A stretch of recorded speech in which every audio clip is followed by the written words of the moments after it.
जो हो गया उसे सोचा नहीं करते, जो मिल गया उसे खोया नहीं करते, जो हो गया उसे सोचा नहीं करते, जो मिल गया उसे खोया नहीं करते।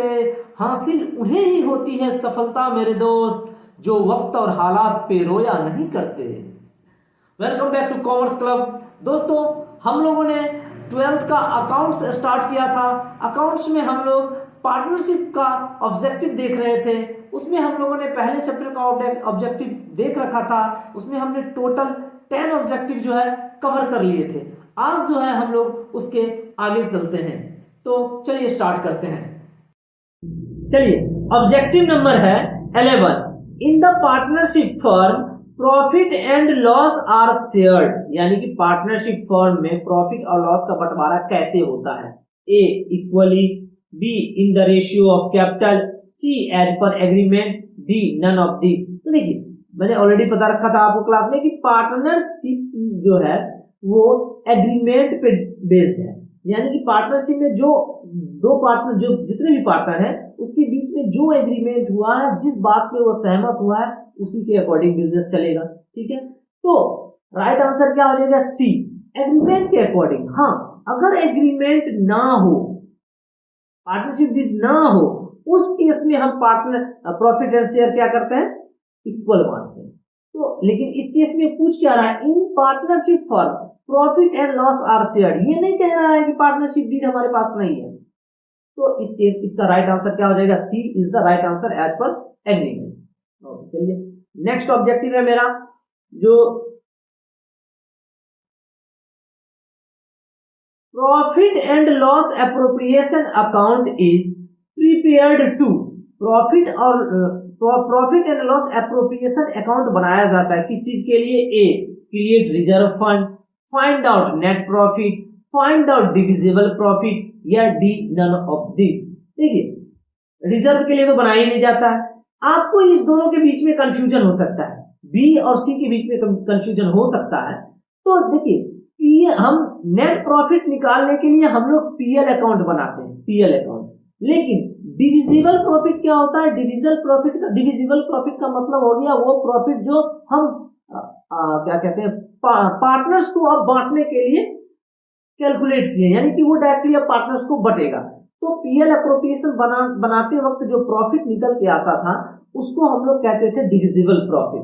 तो पीएल एप्रोप्रिएशन का प्रॉफिट जो निकल के आता था, उसको क्या कहते थे? Divisible profit. तो इसका राइट आंसर क्या हो जाएगा? C is the right answer. Okay, चलिए, नेक्स्ट ऑब्जेक्टिव मेरा है कि in a ordinary partnership maximum number of partners can be, यानी कि एक साधारण पार्टनरशिप बिजनेस में पार्टनर्स का नंबर जो है मैक्सिमम कितना हो सकता है? A 50, B 10, C 15, D 20। तो हमने आपको बताया था कि मिनिमम जो पार्टनरशिप का में पार्टनर्स का नंबर होगा वो होगा 2, और मैक्सिमम कितना होगा?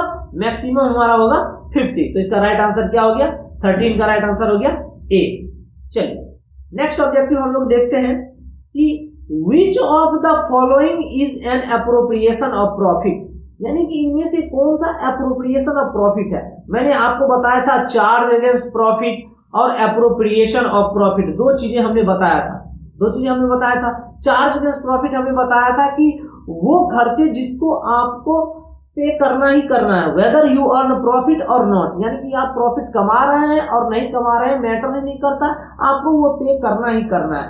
लेकिन एप्रोप्रिएशन ऑफ प्रॉफिट का मतलब हो गया कि वो खर्चे जो कि आपको प्रॉफिट हुआ है तो ही उसका बंटवारा करेंगे। तो इस केस में हमें फाइंड आउट करना है कि एप्रोप्रिएशन क्या है, प्रॉफिट का एप्रोप्रिएशन क्या है। ए इंटरेस्ट ऑन लोन, किसी से लोन लिए हैं तो हमें प्रॉफिट हुआ या नहीं हुआ उससे कोई मतलब है, उसको इंटरेस्ट देना ही देना है। तो ये क्या हो जाएगा? ये चार्ज अगेंस्ट प्रॉफिट हो जाएगा, तो ये आंसर नहीं होगा। B interest on capital, C salary, D rent. तो देखिए, इंटरेस्ट ऑन कैपिटल हो गया, सैलरी हो गया, रेंट हो गया। ठीक है, अब इसमें आप यहां भी कंफ्यूजन हो सकता है। कैसे? तो यहाँ पे सिर्फ सैलरी लिखा हुआ है, पार्टनर से सैलरी नहीं लिखा हुआ है। अगर पार्टनर से सैलरी लिखा रहेगा तो भी ये क्या हो जाएगा? Appropriation of profit. रेंट लिखा हुआ है, ये चार्ज अगेंस्ट प्रॉफिट है। तो इसका राइट आंसर हो जाएगा बी इंटरेस्ट ऑन कैपिटल, यानी इंटरेस्ट ऑन कैपिटल तभी देंगे जब हमारे पास प्रॉफिट होगा। ओके, तो ये एप्रोप्रिएशन ऑफ प्रॉफिट हो गया।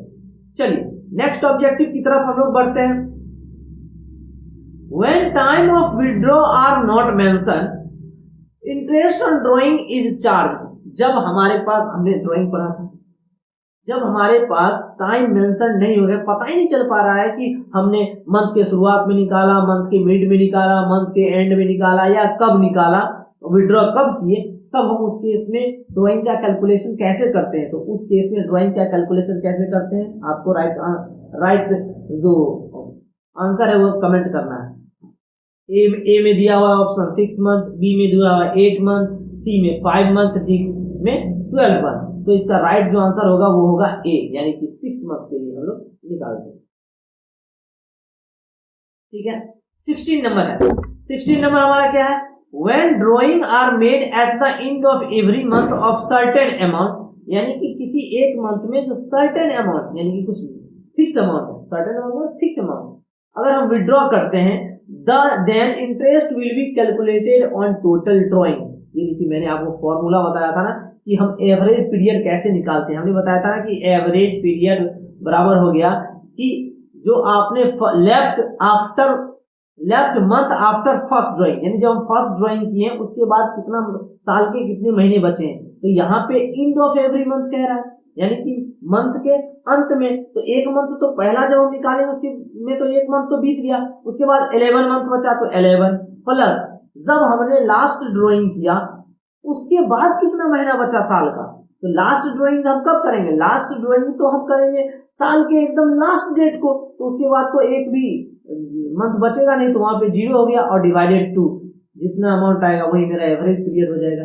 तो 5.5 यानी कि इसका राइट आंसर क्या होगा, 5.5। ओके, ये आपको मैंने क्लास में बता रखा है। ठीक है, 17 in the absence of partnership deed partners are not entitled to receive. अगर पार्टनरशिप डीड नहीं है, पार्टनरशिप डीड एब्सेंस है, उस केस में पार्टनर्स को क्या नहीं मिलेगा, A salary, B commission, C interest on capital, D all of this. मैंने आपको बता रखा था कि अगर पार्टनरशिप डीड नहीं है तो पार्टनर्स को कोई भी बेनिफिट नहीं मिलेगा एक्सेप्ट क्या, interest on advance, interest on advance, वो भी एडवांस पार्टनर ने फर्म को दिया उस पे। ओके, तो इसका राइट आंसर क्या हो जाएगा, डी। नेक्स्ट ऑब्जेक्टिव मेरा है कि if a fixed amount is withdraw, अगर हम कोई फिक्स अमाउंट विड्रॉ कर रहे हैं on the first day of every quarter, हम हर एक क्वार्टर के पहले दिन को हम अगर विड्रॉ कर रहे हैं, the interest on total drawing will be calculated. तो इंटरेस्ट ऑन ड्रॉइंग कैसे कैलकुलेट करेगा, कितने महीने पे हम कैलकुलेट करेंगे। तो देखिए इसका भी हमने बस वही फॉर्मूला अपनाना है जैसे हमने अभी बताया। एवरेज पीरियड हम कैसे निकालेंगे, एवरेज पीरियड बराबर हम कैसे निकालेंगे, एवरेज पीरियड निकालेंगे कि month left after first drawing. तो फर्स्ट ड्राइंग कब किया होगा, फर्स्ट डे को, साल के फर्स्ट डे को, क्योंकि first day of every quarter का था, उसके बाद हमारे पास 12 मंथ बचा, प्लस लास्ट वो कब किया होगा, लास्ट किया होगा आप देखो लास्ट क्वार्टर कब से शुरू होता है, 1 जनवरी से। तो 1 जनवरी को क्या होगा, उसके बाद 3 मंथ बचा लेफ्ट, लास्ट ड्राइंग करने के बाद कितना मंथ बचा, 3 मंथ। तो प्लस 3 डिवाइडेड बाय 2 यानी कि 15 डिवाइडेड बाय 2 इक्वल टू 7.5। इसका राइट आंसर क्या होगा, 7.5, यानी कि D is the right answer, D is the right answer. Okay, चलिए नेक्स्ट ऑब्जेक्टिव है मेरा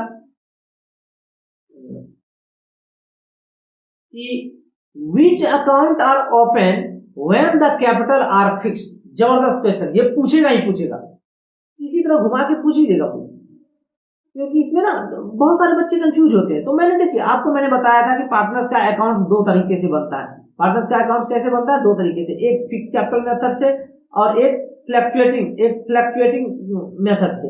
तो फिक्स कैपिटल में हमने बताया था कि 2 अकाउंट बनता है, एक कैपिटल अकाउंट और एक करंट अकाउंट, और फ्लक्चुएटिंग मेथड में एक ही अकाउंट बनता है, वो बनता है कैपिटल अकाउंट। तो यहाँ पे क्या पूछ रहा है कि जब कैपिटल फिक्स होता है तो उस केस में कितने अकाउंट बनते हैं, only capital account, B only current account, C liability account, या D capital and current account. तो ऑब्वियसली बात है पार्टनर्स का कैपिटल फिक्स है, उस केस में दोनों अकाउंट जो है बनेगा, यानी कि कैपिटल अकाउंट भी बनेगा, करंट अकाउंट भी। ओके, चलिए नेक्स्ट ऑब्जेक्टिव की तरफ बढ़ते हैं। नेक्स्ट ऑब्जेक्टिव है मेरा 20, बोला कि features of partnership firm are, यानी कि पार्टनरशिप फर्म का फीचर्स है, क्या क्या है इसमें से निकालना है आपको, सही राइट आंसर बताना है। ए, 2 और मोर पर्सन, क्या बिना दो या दो व्यक्ति के पार्टनरशिप हो सकते हैं? कदापि नहीं हो सकता है, यानी कि ये भी फीचर है, 2 और मोर पर्सन यानी पार्टनरशिप का फीचर्स है, तो ये सही हो गया। B, sharing profit and loss in the agreed ratio, obvious सी बात है कि जो एग्रीड में जिस रेशियो पे हम लोग सहमत हुए हैं उस रेशियो पे हम लोग प्रॉफिट एंड लॉस का बंटवारा करेंगे, यानी पार्टनर्स का ये भी फीचर्स है। Business carried on by all और any of them acting for all, ये मैंने जब डेफिनेशन बताया था तो बताया था कि अगर मान लीजिए ए बी सी डी तीनों 4 पार्टनर है, तो इस पार्टनर में से या तो कोई एक पार्टनर सबके लिए बिजनेस चलाएगा या चारों मिलके बिजनेस चलाएगा, बताया था, डेफिनेशन में बताया था ना। तो इसका राइट आंसर क्या हो जाएगा, सॉरी राइट आंसर नहीं, ये भी आंसर क्या हो जाएगा, राइट हो जाएगा। इसका मतलब ए भी सही है, बी भी सही है, सी भी सही है, तो बच गया डी। इसमें लिखा है ऑल ऑफ द एबव, इसका मतलब राइट आंसर हमारा क्या हो गया, all of the above. Okay, चलिए आज के लिए फिलहाल इतना ही। वीडियोस देखने के लिए बहुत बहुत धन्यवाद, और आप लोग से गुजारिश है कि इस वीडियोस को अपने दोस्तों के बीच में फैलाइए ताकि दोस्त भी इसका बेनिफिट उठा सके। और हाँ, थोड़ा सा कोशिश कीजिए कि चैनल को प्रमोट कीजिए आप लोग, क्योंकि हमारा चैनल नया है और हम आप लोग को बड़ी मेहनत से कंटेंट बना के देते हैं। तो आप लोग से भी गुजारिश रहेगा कि इसे सब्सक्राइब भी कीजिए, शेयर भी कीजिए और अपने दोस्तों में भी शेयर कीजिए, बांटिए। तो चलिए मिलते हैं एक फिर अगले वीडियोस में नेक्स्ट डे, तब तक के लिए बाय बाय।